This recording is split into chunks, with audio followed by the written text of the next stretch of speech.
Find the limit of following sequences. First question, xn equal to 4 to the power of n plus 1 plus 3 to the power of n minus 1 whole divided by 2 to the power of n plus 1 plus 4 to the power of n minus 1. And the second question is xn equal to 6 to the power of n minus 1 minus 2 to the power of n whole divided by 6 to the power of n plus 1 plus 2 to the power of n. Now let me consider first sequence and find the limit of that sequence. Solution. First sequence, that is xn equal to 4 to the power of n plus 1 plus 3 to the power of n minus 1 whole divided by 2 to the power of n plus 1 plus 4 to the power of n minus 1. This is the given sequence. So limit xn as n tends to infinity is equal to limit as n tends to infinity, and the given sequence is 4 to the power of n plus 1 plus 3 to the power of n minus 1 whole divided by 2 to the power of n plus 1 plus 4 to the power of n minus 1. So it is the given sequence. Now let me separate the terms. ಯಾವ ರೀತಿ separate ಮಾಡ್ತೀನಿ ಅಂತಂದರೆ, ಪವರಲ್ಲಿ 4 to the power of n plus 1 ಇದೆಯಲ್ಲ, ಅದನ್ನು ನಾನು 4 to the power of n into 4 ಅಂತ ಬರೀತೀನಿ, plus 3 to the power of n minus 1ಅನ್ನು 3 to the power of n into 3 to the power of minus 1 ಅಂತ ಬರೀತೀನಿ, whole divided by 2 to the power of n plus 1ಅನ್ನು 2 to the power of n into 2 ಅಂತ ಬರೀತೀನಿ, plus 4 to the power of n minus 1ಅನ್ನು 4 to the power of n into 4 to the power of minus 1 ಅಂತ ಬರೀತೀನಿ. So ಹೆಂಗೆ ಇದು separate ಮಾಡಿದ್ದು ಅಂತಂದರೆ, ಲಾಸ್ ಆಫ್ ಎಕ್ಸ್ಪೋನೆಂಟ್ಸ್ ಇದೆಯಲ್ಲ, ಅದರಲ್ಲಿ ಒಂದು ರಿಸಲ್ಟನ್ನು ನಾನು ರಿವರ್ಸ್ ಆರ್ಡ್ರಲ್ಲಿ ಯೂಸ್ ಮಾಡ್ಕೊಂಡಿದ್ದೀನಿ. ಏನು ಹಾಗಂದರೆ, so we know that a to the power of m into a to the power of n is equal to a to the power of m plus n when the bases are equal. So exponents must be added. So ಬೇಸ್ಗಳು equal ಆಗಿದೆ ಅಂತಂದರೆ ಎಕ್ಸ್ಪೋನೆಂಟ್ಗಳನ್ನು ನಾವೇನು ಮಾಡ್ತೀವಿ, ಡೈರೆಕ್ಟಾಗಿ add ಮಾಡ್ತೀವಿ. So ಇದನ್ನು ನಾನೇನು ಮಾಡಿದ್ದೀನಿ ಅಂದರೆ ರಿವರ್ಸ್ ಆರ್ಡ್ರಲ್ಲಿ ಬಳಸಿದ್ದೀನಿ. So a to the power of m plus n ಅಂತ ಇದ್ದರೆ, ಈ ಎನ m ಮತ್ತು n-ಗೆ ಸಪ್ರೇಟ್ ಮಾಡಿ ಪ್ರಾಡಕ್ಟಲ್ಲಿ ಬರೀಬಹುದು ಅಂತ ನೋಡಿ. a to the power of m into a to the power of n ಬರೆದಿನಲ್ಲ, a to the power of m into a to the power of m. ನಾನು ಹೇಳ್ತಿರೋದು ಇದನ್ನು. a to the power of m plus n ಅಂತ ಇದ್ದರೆ we can write it as a to the power of m into a to the power of n. So ಇದಕ್ಕೆ ಸಪ್ರೇಟಾಗಿ ನಾವು separate ಮಾಡ್ಬೋದು. So ಅದನ್ನೇ ಇಲ್ಲಿ ಮಾಡಿರೋದು ನಾವು. 4 to the power of n plus 1 ಅಂತ ಇದೆ. So we can separate this 4 for both n and 1. 4 to the power of n into 4 to the power of 1 ಅಥವಾ 4. ಅದೇ ರೀತಿಯೇ ಉಳಿದೆಲ್ಲ ಅಂತ ವ್ಯಾಲ್ಯೂಗಳಿಗೆ ನಾನು ಮಾಡಿರೋದು. ಸೊ ಇದನ್ನು ಈ ಬೇಸ್ ಏನು ಲಾಸ್ ಆಫ್ ಎಕ್ಸ್ಪೋನೆಂಟ್ಸ್ ಇದೆಯಲ್ಲ, ಇದನ್ನು ನಾನು ಇಲ್ಲಿ ಯೂಸ್ ಮಾಡ್ಕೊಂಡಿದ್ದೀನಿ. ಈಗ ನೆಕ್ಸ್ಟ್ ಏನು ಮಾಡ್ತೀನಿ ನಾನು ಅಂತಂದರೆ, ನಾವು taking before that limit n tends to infinity, taking 4 to the power of n as a common factor from both numerator and denominator. So 4 to the power of n common ತೆಗೆದ್ರೆ, ನ್ಯೂಮರೇಟರಿಂದ common ತೆಗಿತಿದ್ದೀನಿ, ಇಲ್ಲಿ ನೋಡ್ತದೆ, ಇಲ್ಲಿ 4 ಉಳಿತು, plus ಇಲ್ಲಿ 3 to the power of n divided by 4 to the power of n. ಯಾಕಂದರೆ 4 to the power of n ಈ ಏನು ಟರ್ಮಲ್ಲಿ ಇರಲಿಲ್ಲ. So ಇಲ್ಲದೆ ಇರೋಂಥ ಟರ್ಮಿಂದ ನಾವು ಕಾಮನ್ ತೆಗೆದಾಗ ಫ್ಯಾಕ್ಟರ್ನ ಡಿವೈಡ್ ಮಾಡಬೇಕಾಗುತ್ತೆ. So 4 to the power of n divide by 3 to the power of n divide by 4 to the power of n into 3 to the power of minus 1 ಆಯಿತು, ಹೋಲ್ ಡಿವೈಡೆಡ್ ಬೈ. ಸೊ ಡಿನಾಮಿನೇಟರಿಂದ ಕೂಡ 4 to the power of n ಅನ್ನು common ತೆಗಿಬೋದು. So ಡಿನಾಮಿನೇಟರಿಂದ common ತೆಗೆದಾಗ ಇಲ್ಲಿ 2 to the power of n ಇದೆ, but ನಾನು ಇಲ್ಲದೆ ಇರೋಂಥ ಟರ್ಮಿಂದ 4 to the power of n common ತೆಗೆದೀನಿ. ಹಾಗಾಗಿ ಈ 2 ಟು ದ ಪವರ್ ಆಫ್ n-ಗೆ ನಾವು 4 ಟು ದ ಪವರ್ ಆಫ್ n-ಅನ್ನು ಡಿವೈಡ್ ಮಾಡಬೇಕಾಗುತ್ತೆ, ಇಂಟು 2 ಪ್ಲಸ್ ಇಲ್ಲಿ 4 to the power of n ಇತ್ತಲ್ಲ, ಇದನ್ನು ಕಾಮನ್ ತೆಗೆದುಬಿಟ್ಟಿದ್ದೀನಿ. So we get only 4 to the power of minus 1. ಯಾಕೆ ನಾನು 4 ಟು ದ ಪವರ್ ಆಫ್ n-ಅನ್ನೇ ಕಾಮನ್ ತೆಗೆದಿರೋದು ಅಂತಂದರೆ, ಇಲ್ಲಿ ನೆಕ್ಸ್ಟ್ ಅಬ್ಸರ್ವ್ ಮಾಡಿ, ನೀವು ಕೇಳ್ಬೋದು, ಇಲ್ಲಿ ಸಪೋಸ್ ನಾವು 3 to the power of n ಇತ್ತು, ಅದನ್ನು ಕಾಮನ್ ತೆಗಿಬೋದಾಗಿತ್ತು, 2 to the power of n ಇತ್ತು, ಅದನ್ನು ತೆಗಿಬೋದಾಗಿತ್ತು ಅಂತ. Suppose 3 to the power of n common ತೆಗೆದಿದ್ರೆ, ಆ 3 to the power of n ಇಲ್ಲಿ ಡಿವೈಡ್ ಬೈ ಆಗಿ ಬರ್ತಿತ್ತು, ಯಾಕಂದರೆ ಇಲ್ಲಿ ಇಲ್ಲ. ಸೊ ಅಲ್ಲೇನಾಗ್ತಿತ್ತು, 4 to the power of n divided by 3 to the power of n ಆಗ್ತಿತ್ತು. ಸೊ ಈ ರೀತಿ ಇದ್ದಾಗ ನಾವೇನಂತ ಬರಿತೀವಿ, ಈ 4/3ನ ಒಳಗಡೆ ಬರೆದು ಎನ್ ಮತ್ತು ಎನ್ನ ಪೂರ್ತಿ ಹೊರಗಡೆ ಬರಿಬೋದು. ಇದು ಕೂಡ ಲಾಸ್ ಆಫ್ ಎಕ್ಸ್ಪೊನೆಂಟೇ ಇರೋದು. So a/b whole to the power of n is equal to a to the power of n divided by b to the power of n. ಇದನ್ನ ರಿವರ್ಸ್ ಅಪ್ಲೈ ಮಾಡಿದರೆ ಸೊ ಈ ಎನ್ನ ಕಂಪ್ಲೀಟಾಗಿ ಹೊರಗಡೆ ತೆಗೆದು ಬ್ರಾಕೆಟಿಂದ ಪವರಲ್ಲಿ ಹಾಕ್ಬೋದು ನೋಡಿ ಈ ರೀತಿ. ಸೊ ಇಲ್ಲಿ ಏನಾಗ್ತದೆ, as n tends to infinity this 4/3 whole to the power of n this will tend to infinity. So ಅದೊಂದು ರಿಸಲ್ಟ್ ಇದೆ, ಆ ರಿಸಲ್ಟನ್ನು ನಾನು ಹೇಳ್ತೀನಿ ನಿಮಗೆ. ಏನು ರಿಸಲ್ಟು ಅಂತಂದರೆ, so x to the power of n ಅಂತ ಏನಾದರೂ ಟರ್ಮ್ ಇದ್ದಾಗ, ಸೊ ಮಾಡ್ ಎಕ್ಸ್ ಏನಾದರೂ ಲೆಸ್ ದೆನ್ 1 ಇತ್ತು ಅಂದರೆ ಇಲ್ಲಿ ಬೇಸಲ್ಲಿರೋಂಥದ್ದು ಅದರ ಮಾಡ್ಯುಲಸ್ ತಗೊಂಡಾಗ, if that value is less than 1 then this x to the power of n will tend to 0. ಅದ್ರ ಬದಲಿಗೆ x to the power of n ಅಂತಲೇ ಇದ್ದು ಈ ಮಾಡ್ ಎಕ್ಸ್ ಏನಾದರೂ ಗ್ರೇಟರ್ ದೆನ್ 1 ಆಗಿತ್ತು ಅಂದರೆ, ಇಲ್ಲಿ ಬೇಸ್ ಇದೆಯಲ್ಲ ಅದರ ಮಾಡ್ಯುಲಸ್ ವ್ಯಾಲ್ಯೂ ಅಥವಾ ಅಬ್ಸಲ್ಯೂಟ್ ವ್ಯಾಲ್ಯೂ ಏನಾದರೂ ಗ್ರೇಟರ್ ದೆನ್ 1 ಆಗಿತ್ತು ಅಂತಂದರೆ this x to the power of n will tend to infinity. So 4/3 to the power of n ಏನಾಗ್ತಿತ್ತು ಅಂತಂದರೆ ಇನ್ಫಿನಿಟಿಗೆ ಹೋಗ್ತಿತ್ತು. ಸೊ ನ್ಯೂಮರೇಟರ್ ಇನ್ಫಿನಿಟಿಗೆ ಹೋಗೋದು ಇಲ್ಲಿ. So 3 to the power of n common ತೆಗೆದ್ರೆ ಇಲ್ಲಿ 4/4 to the power of n divided by 3 to the power of n ಇದು ಇನ್ಫಿನಿಟಿಗೆ ಹೋಗ್ತಿತ್ತು. ಇಲ್ಲೂ ಅಷ್ಟೇ ಎಲ್ಲಿ ಬರ್ತಿತ್ತು ಅಂದರೆ ಇಲ್ಲಿ 4 to the power of n divided by 3 to the power of n ಬರ್ತಿತ್ತು. ಇಲ್ಲೂ ಕೂಡ ಇನ್ಫಿನಿಟಿಗೆ ಹೋಗೋದು. ಹಾಗಾಗಿ infinity by infinity, so indeterminate form ಆಗ್ತಿತ್ತು. ಹಾಗಾಗಿ ನಾವು 3 to the power of n common ತೆಗೆದಿಲ್ಲ. ಹೋಗಲಿ 2 to the power of n ಯಾಕೆ ಕಾಮನ್ ತೆಗೆದಿಲ್ಲ ಅಂತಂದರೆ, ಅದು ಅಷ್ಟೇ 4 to the power of n divided by 2 to the power of n ಆಗ್ತಿತ್ತು. ಇದನ್ನು 4/2 to the power of n. Observe here 4/2 is greater than 1, so it will tend to infinity. ಅದೇ ರೀತಿ 2 to the power of n ಇಲ್ಲಿ common ತೆಗಿತೀವಿ. ಇಲ್ಲಿ ನೋಡಿ 4 to the power of n by 2 to the power of n ಇಲ್ಲಿ ಬರ್ತಿತ್ತು. ಸೊ ಇದು ಕೂಡ again tends to infinity. Therefore both numerator ಮತ್ತು ಡಿನಾಮಿನೇಟರ್ ಎರಡೂ ಕೂಡ ಇನ್ಫಿನಿಟಿಗೆ ಟೆಂಡ್ ಆಗ್ತಿತ್ತು. ಸೊ ಈ ರೀತಿ ಇನ್ಫಿನಿಟಿಗೆ ಟೆಂಡ್ ಆಯಿತು ಅಂತಂದರೆ ಇಂಡಿಟರ್ಮಿನೇಟ್ ಫಾರ್ಮ್ ಆಗೋದು. ಹಾಗಾಗಿ ನಾವೇನು ಮಾಡ್ತಿದ್ದೀವಿ ಅಂತಂದರೆ ಈ ರಿಸಲ್ಟನ್ನು ಯೂಸ್ ಮಾಡ್ತಿದ್ವಿ. ಯಾವ ರಿಸಲ್ಟು?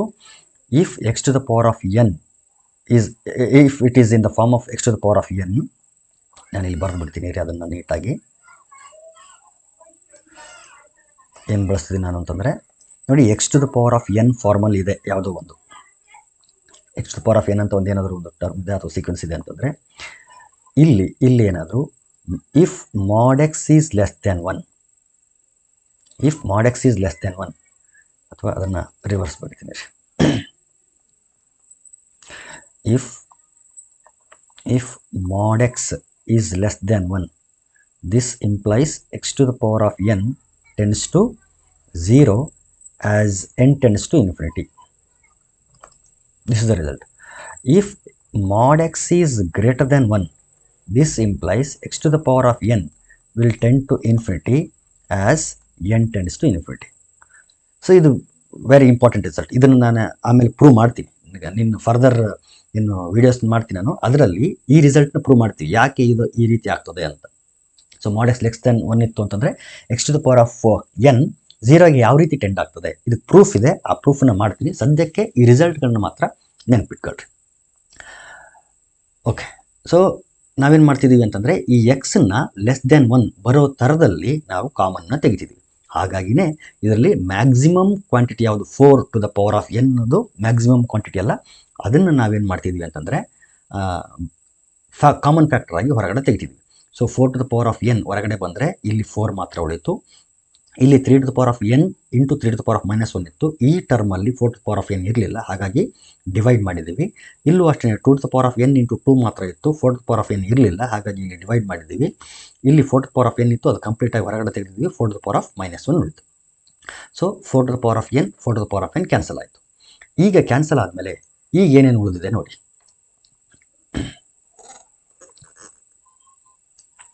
ನಾವು ಓಕೆ, ಒಂದು ನಿಮಿಷ.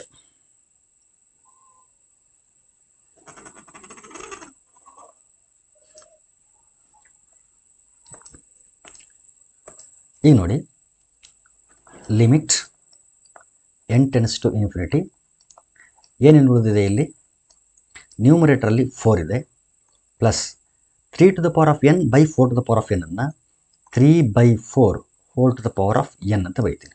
ಸೊ ಇದು ಅಷ್ಟೇ, a/b whole to the power of n is equal to a to the power of n by b to the power of n. ಆಗಲೇ ಹೇಳಿದ್ನಲ್ಲ ಅದು. So a to the power of n by b to the power of n ಇದ್ದರೆ ಈ n ಅನ್ನು ಕಂಪ್ಲೀಟಾಗಿ ಹೊರಗಡೆ ಹಾಕ್ಬೋದು. So ಅದನ್ನೇ ಮಾಡಿದ್ದೀನಿ. n ಅನ್ನು ಕಂಪ್ಲೀಟಾಗಿ ತೆಗೆದು ಪೂರ್ತಿ ಎರಡಕ್ಕೂ ಅಪ್ಲೈ ಆಗೋ ಥರ ಮೇಲ್ಗಡೆ ಹಾಕಿದ್ದೀನಿ into 3 to the power of -1 whole divided by same result ಇಲ್ಲೂ ಕೂಡ ಅಪ್ಲೈ ಆಗ್ತದೆ. ಅಂದರೆ 2/4 whole to the power of n into 2 plus 4 to the power of -1. Observe here x to the power of n ನೋಡಿ x to the power of n and x is less than 1. So 3/4 it is less than 1. So 3/4 less than 1 ಅಂತಂದರೆ as n tends to infinity this will tend to 0. 0 into 3 to the power of -1 ಅಂದರೆ 0 ಆಯಿತು. Again 2/4 to the power of n this will also tend to 0 as n tends to infinity. 0 into 2 0. So we get 4 in the numerator. ನೋಡಿ limit apply ಮಾಡಿಬಿಟ್ಟಿದ್ದು ಇದು 0 ಆಯಿತು, ಇದು 0 ಆಯಿತು. So ನ್ಯೂಮರೇಟರಲ್ಲಿ 4 ಉಳಿತು, ಡಿನಾಮಿನೇಟರಲ್ಲಿ 4 to the power of -1 ಉಳಿತು. So it is equal to 4 divided by 4 to the power of -1 ಅಂತಂದರೆ 1/4 ಅಂತ ಅರ್ಥ. ಸೊ ನ್ಯೂಮರೇಟರ್ಲಿರ್ತಕ್ಕಂಥ 4 ಆ್ಯಸ್ ಇಟ್ ಈಸ್ ಇರುತ್ತೆ, ಡಿನಾಮಿನೇಟರ್ಲಿರ್ತಕ್ಕಂಥ 1/4 ರೆಸಿಪ್ರೋಕಲ್ ಆಗಿ 4/1 ಆಗುತ್ತೆ. So it is equal to 4 4s 16/1 or 16. Therefore limit of the first sequence that is xn equal to 4 to the power of n plus 1 plus 3 to the power of n minus 1 whole divided by 2 to the power of n plus 1 plus 4 to the power of n minus 1 is 16 ಅಂತ ಹೇಳ್ತೀವಿ. Now let us move towards second sequence.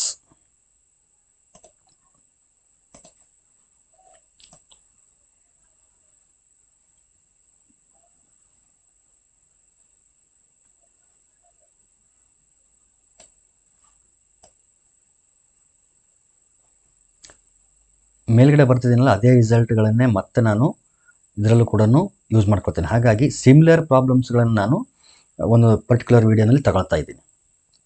ನಾವು consider the second sequence, that is xn equal to 6 to the power of n minus 1 minus 2 to the power of n divided by 6 to the power of n plus 1 plus 2 to the power of n.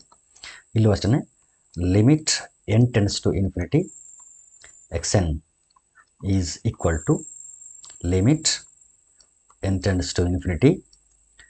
So 6 to the power of n minus 1 minus 2 to the power of n divided by 6 to the power of n plus 1 plus 2 to the power of n. So this is the given sequence. Now separating the terms by using laws of exponents. So 6 to the power of n minus 1 ಅನ್ನು 6 to the power of n into 6 to the power of minus 1 ಅಂತ ಬರೀಬಹುದು. minus 2 to the power of n as it is whole divided by 6 to the power of n into 6 to the power of 1 that is nothing but 6 plus 2 to the power of n.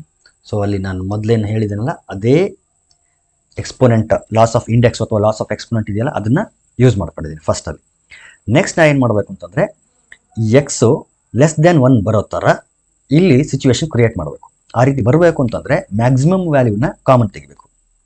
So 2 to the power of n ಅಥವಾ 6 to the power of n ಇದರಲ್ಲಿ maximum ಯಾವುದು ಅಂತಂದರೆ 6 to the power of n. ಹಾಗಾಗಿ I will take 6 to the power of n as a common factor from both numerator and denominator. So 6 to the power of n ನ್ಯೂಮರೇಟರಿಂದ common ತೆಗೆದ್ರೆ ಇಲ್ಲಿ 6 to the power of -1 ಉಳಿತು, minus 2 to the power of n ಮೊದಲೇ ಇತ್ತು. So ಇದರಲ್ಲಿ 6 to the power of n ಇರಲಿಲ್ಲ, ಹಾಗಾಗಿ ಇಲ್ಲಿ ನಾವು ಏನು ಮಾಡಬೇಕು, ಡಿವೈಡ್ ಮಾಡಬೇಕು. Whole divided by 6 to the power of n ಡಿನಾಮಿನೇಟರಿಂದನೂ ಕಾಮನ್ ತೆಗೆದ್ರೆ 6 to the power of n ಹೊರಗಡೆ ತೆಗೆದಿದ್ದೀವಿ, 6 ಮಾತ್ರ ಉಳಿತು, plus 2 to the power of n ಮೊದಲೇ ಇತ್ತು, divided by 6 to the power of n ನಾವು ಮಲ್ಟಿಪ್ಲೈ ಮಾಡಬೇಕು, ಯಾಕಂದರೆ ಅಲ್ಲಿ ಇರಲಿಲ್ಲ. ನಾವು observe here 6 to the power of n, 6 to the power of n gets cancelled and it will be equal to limit n tends to infinity. So we get 6 to the power of -1 minus again a by b whole to the power of n equal to a to the power of n by b to the power of n. ಈ formula ಇಲ್ಲಿ apply ಮಾಡಿದ್ರೆ we get 2/6 whole to the power of n whole divided by 6 plus 2/6 whole to the power of n. ನೋಡಿ 2/6 whole to the power of n, it is in the form of x to the power of n. And what is x? X is less than 1. 2/6. 2/6 is less than 1. 2/6 is less than 1. So as n tends to infinity, this 2/6 to the power of n, 2/6 to the power of n, both will tend to 0. So it is equal to 6 to the power of -1. Limit apply ಮಾಡಿದ್ವಿ, ಹಾಗಾಗಿ ಡೈರೆಕ್ಟಾಗಿ ನಾನು ಬರೀತೀನಿ, limit ಅಂತ ಬರೆಯಲ್ಲ. 6 to the power of -1 divided by 6. So it is equal to 6 to the power of -1 ಅಂತಂದರೆ ನಮಗೆ ಗೊತ್ತು 1/6. ಸೊ ಡಿವೈಡೆಡ್ ಬೈ 6 ಅಂತ ಇದೆ. So numerator fraction as it is ಇರುತ್ತೆ, ಡಿನಾಮಿನೇಟರ್ನ 6 1/6 ಆಗುತ್ತೆ ರೆಸಿಪ್ರೋಕಲ್ ಆಗಿ. So it is equal to 1/36. So this is the limit of the second sequence.